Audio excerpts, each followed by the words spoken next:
the sort of skeleton or framework of liturgical worship. And that's what we call the Christian year or the Christian calendar, the liturgical year, liturgical calendar, church year, church calendar. All of those things pretty much mean the same thing. Christians developed a rhythm to their worship throughout the year that follows a pattern, a three-part pattern that I like to call prepare, celebrate, reflect. And although there is an annual cycle of the Christian year, within that annual cycle, there are two cycles of prepare, celebrate, reflect.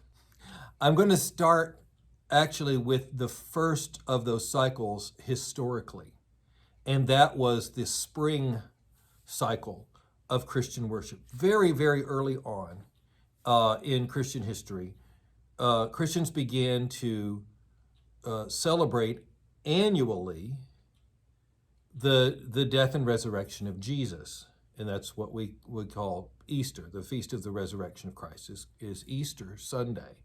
Although every Sunday, because we believe Jesus rose on the first day of the week, that's what the Gospels tell us. It was on the first day of the week. And so we celebrate the resurrection every Sunday. Some people have said that every Sunday is a little Easter, and that's true. But while we do celebrate every Sunday, early on in the church's history, there was the practice arose of setting aside a particular Sunday in the springtime to celebrate the resurrection. Now, why in the springtime? Because, again, we're told in the Gospels that the events of Jesus' suffering and death and resurrection occurred around the time of the Passover feast. Jesus and his disciples were in Jerusalem to celebrate the Passover feast. And that occurs in the spring, in March or April. And so early on, Christians began celebrating the resurrection of Jesus around that same time of year as Passover. Soon, there developed a time leading up to Easter, up to the Feast of the Resurrection, for believers to prepare for that celebration, especially for those believers who were going to be baptized on Easter. It became sort of a thing that, if you were a catechumen, you were studying about the Christian faith and you were going to be baptized into the Christian faith, that you would do that on Easter. And so there arose a period of time leading up to Easter where those catechumens, the people who were studying in depth about the Christian faith, entered into a really intense time of study and also a time of prayer and of fasting. And soon this period of time, this preparation time, grew to be a 40-day period because the number 40 is pretty significant in the Bible. Jesus, we are told, at the beginning of his ministry, fasted and prayed in the wilderness for 40 days.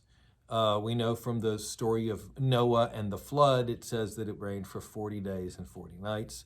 We know that the Israelites in the Exodus story, that the Israelites wandered in the wilderness for 40 years before they entered the promised land. So 40 was an important number in the Bible. And so this period of more intense preparation for Easter was set at 40 days.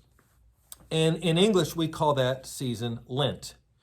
Lent comes from the Old English word lengthen, which means lengthen, which refers to springtime. The days are getting longer, the days are lengthening. And so Lent really originally meant spring. And so this period of 40 days is the prepare part of that cycle. Prepare, celebrate, reflect. That the last week of that period was a very special time, because we're told in the Gospels that 1 week before the resurrection was when Jesus entered into Jerusalem what we call the triumphal entry. And the people cut down palm branches to spread before him. And so that Sunday has come to be known to us as Palm Sunday. And the other events of that week, as they are related to us in the Gospels, became significant annual observances, particularly Maundy Thursday, which in the Roman Catholic and the Lutheran tradition is called Holy Thursday, which is the night that Jesus celebrated the Last Supper with his disciples, the night that he washed his disciples' feet, the night that Jesus taught them, a new commandment I give to you, love one another as I have loved you, which is where we get the English name for that, Maundy Thursday. Comes from the Latin mandatum, which means commandment. So Jesus said, a new commandment I give to you. That's what we call it, Commandment Thursday or Maundy Thursday. And then that's also the night that Jesus prayed in the Garden of Gethsemane, and then the night that Jesus was arrested and put on trial. So a lot of things happened on that day and on that night. So Maundy Thursday is a very significant observance. And the next day is Good Friday, which we know is the day of the crucifixion. So that week, beginning with Palm Sunday and ending the day before Easter, Holy Saturday, came to be known as Holy Week. Holy Week is a part of Lent, but it's a special, intense time of focusing on the suffering and on the death of Christ. Then Easter Sunday, in the Gospels, we're told on the first day of the week, Jesus rose from the dead. And so that begins the celebration period. Prepare, Lent. Celebrate, Easter. Now, a lot of Christians around the world, especially Christians in non-liturgical traditions, think about Easter as a day, that it is a single day of the year, Easter Sunday. But in the Christian tradition, in the larger Christian tradition, going back historically, Easter is not just a day, but it's a season. And it's a season that lasts for 50 days. And the reason for this, again, goes back to the Jewish tradition. Jesus and his disciples celebrated the Passover, and then 50 days after the Passover was another festival called Shavuos, or the Feast of Weeks. And so just as that period of time between Passover and Feast of Weeks, or which was known in Greek, by the way, as Pentecost, which means 50th day, or 50 days, between that time, Christians began to celebrate the period of time between the resurrection of Jesus and the events that occurred on the Jewish Feast of Pentecost in Acts chapter 2, which was the sending of the Holy Spirit. And so those 50 days from Easter to Pentecost became this period of celebration. That's the time of celebration. So prepare, Lent, celebrate from Easter to Pentecost. We call that the great 50 days of Easter. And then in the time after Pentecost, that's the time of reflection. And it's a time that we typically focus on the early church. We read stories from the book of Acts, and we talk about the early Christians and the growth of the church. So our period of reflection, which the time I'm making this video right now, it's August, and we're still in the midst of that. This is the longest season by far of the church year, is this period of reflection after the great 50 days of Easter. So that's how the rhythm was established. We prepare, we celebrate, and we reflect. Prepare in Lent, celebrate the great 50 days of Easter, reflect in the season after Pentecost. That came first. And then after that, sometime after that, the church began to celebrate a winter cycle that was similar in character to the spring cycle. Spring cycle, we have prepare, celebrate, reflect. Lent, Easter, season after Pentecost. And then the winter cycle centers around the celebration of the birth of Jesus.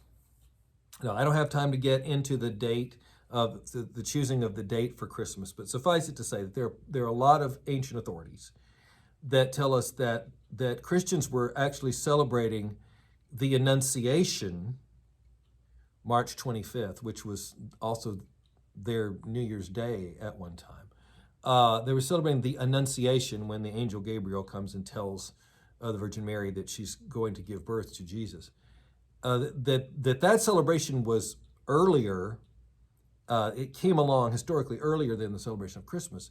And so what Christians did was they took the Feast of the Annunciation and they counted out 9 months. 9 months from the Annunciation, and you get December 25th. So it's not, oh, let's pick December 25th and now let's go 9 months back. It was actually the other way around.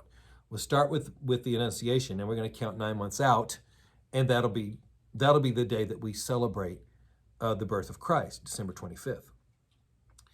And so Christmas, the celebration of the birth of Christ, gets its own season of preparation and then its own season of reflection after that. Christmas was, in ancient times, like it is now, was a big time of celebration. It's in the middle of winter, and let's face it, it's a great excuse to have parties when it's dark and dreary outside to sort of brighten our days. And the celebration of Christmas in some places kind of got out of hand. And different church leaders in different countries tried to quell that by instituting a period before Christmas that was similar to Lent, which was already in place. And so in some places this was a period of 40 days. In some places this was a period of a few weeks. And by about the 5th century, the season of preparation for Christmas was set at 4 Sundays preceding Christmas. And so we call that season of preparation Advent. Advent means coming. And so Advent celebrates the coming of Christ, not just the coming of Christ at Christmas, when Jesus was born, but it also celebrates the second Advent, or second coming of Christ, and particularly the first Sunday of Advent, which is known as Advent Sunday. So we have those two different emphases in the season of Advent. Advent has a third emphasis, which is the way that Christ comes to us in our everyday, ordinary lives through word and sacrament. And so all of these things are behind the celebration or the observance of Advent. So that's our season of preparation, starting 4 Sundays before Christmas. The Sunday closest to November 30th, which is the Feast of St. Andrew, by the way. So the Sunday closest to that is the first Sunday of Advent. Sometimes the 4th Sunday of Advent happens to be December 24th. And what do you do then? Well, in the daytime, it's the 4th Sunday of Advent, and when the sun goes down, it's Christmas. The celebration of our holy days owes a lot to the Jewish tradition, not just as we talked about a few minutes ago about the dating of Easter and Pentecost, but the idea that a holy day begins at sundown the night before. And this goes all the way back to Genesis chapter 1, where when it talks about the creation, it says, and there was evening and there was morning the first day. And so the beginning of the day in biblical reckoning starts the evening before. So when you see on the calendar, for example, if it says that Passover, for example, is April 6th, well, it really means that it begins at sundown on April the 5th, begins the evening before. And Christian holidays are no exception. So Easter, we think about Easter Sunday morning, but Easter begins with the great vigil of Easter after sundown on Holy Saturday. Christmas begins at sundown on December 24th. That's why we have Christmas Eve services. We don't have Christmas Eve services just because it's pretty, because it's at night. We have Christmas Eve services because the feast of Christmas begins at sundown on December 24th, not, at 12:01 a.m. on December 25th.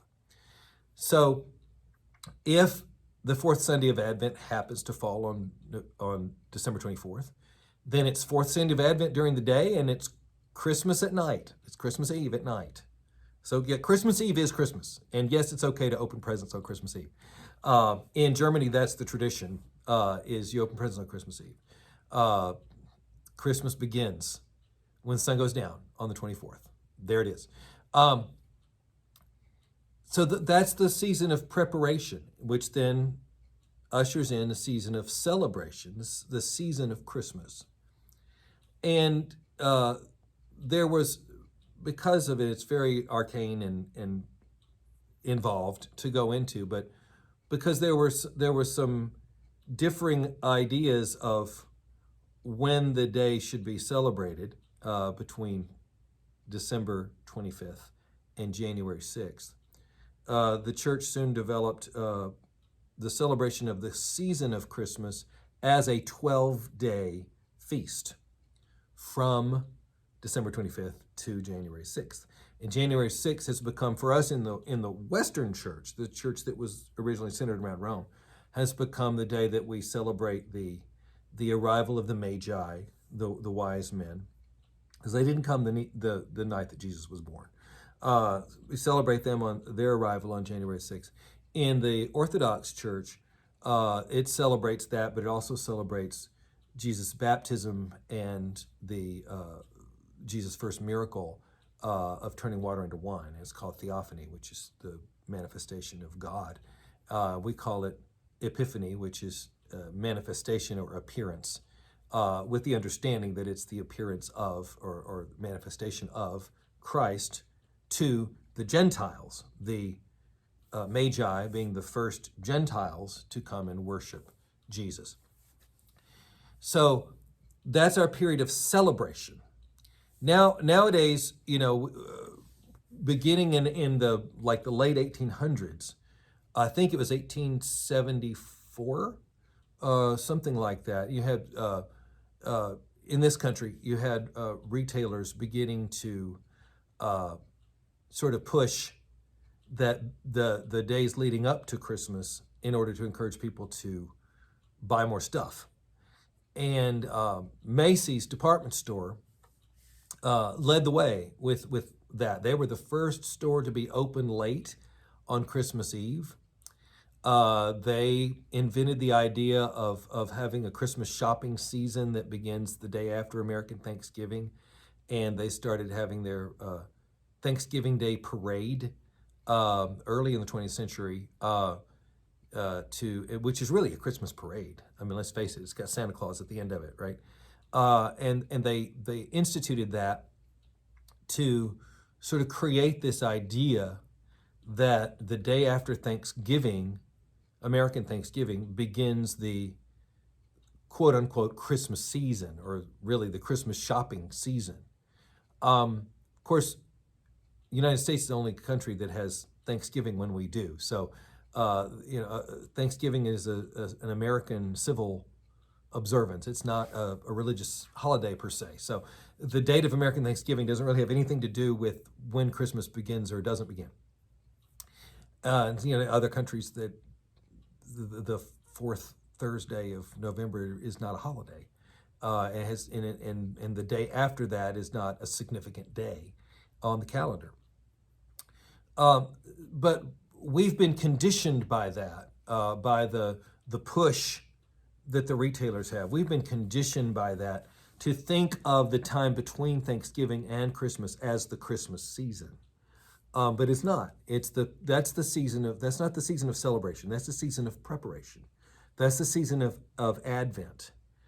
that 4 weeks leading up to the celebration, the time of celebration, the Christmas season, is from sundown on Christmas Eve until January 6th, until the Epiphany. That's the season for the church. That's the season of celebration, the celebration of the incarnation of the Son of God, the birth of Jesus Christ. And then following January 6th, following the Epiphany, begins a season of reflection, and where we reflect on what it means for Christ to have come into this world. And the symbol of Epiphany is the light of the star that led the Magi to Jesus, and just of the light of Christ that has gone out into the world, and how we have a part in carrying that light of Christ into the world. And that theme carries on throughout this period of reflection from the Epiphany until the beginning of Lent, which is the next kind of big thing. Lent begins on Ash Wednesday, and the day before that is called, in different countries, it's called different things. It's called Shrove Tuesday. It's called Fat Tuesday, Mardi Gras. It's called Carnival. And it's usually a day of celebration. And some people think, oh yeah, this is a time for everybody to do all the stuff they can't do during Lent and kind of get it out of their system. Not really. Carnival, Mardi Gras, Shrove Tuesday is like the last hurrah of Epiphany. It's like the final celebration of this season following Epiphany, celebration of the light of Christ, and so it's a big party, it's a big fun time, and then the next day we begin the season of Lent, and so that's how the two seasons connect to one another. Within each of these sub-cycles, we prepare, we celebrate, and we reflect. Prepare in Lent, celebrate the great 50 days of Easter, reflect in the season after Pentecost, and then beginning with the first Sunday of Advent, prepare for the celebration of Christmas, celebrate Christmas from Christmas Day until Epiphany, January 6th, and then reflect on the light of Christ having gone into the world, and our part in carrying the light of Christ into the world, up until and including Mardi Gras, Shrove Tuesday, Carnival, whatever you like to call it. And then the spring cycle begins again with Ash Wednesday, the first day of Lent. I will see you next week. Thanks.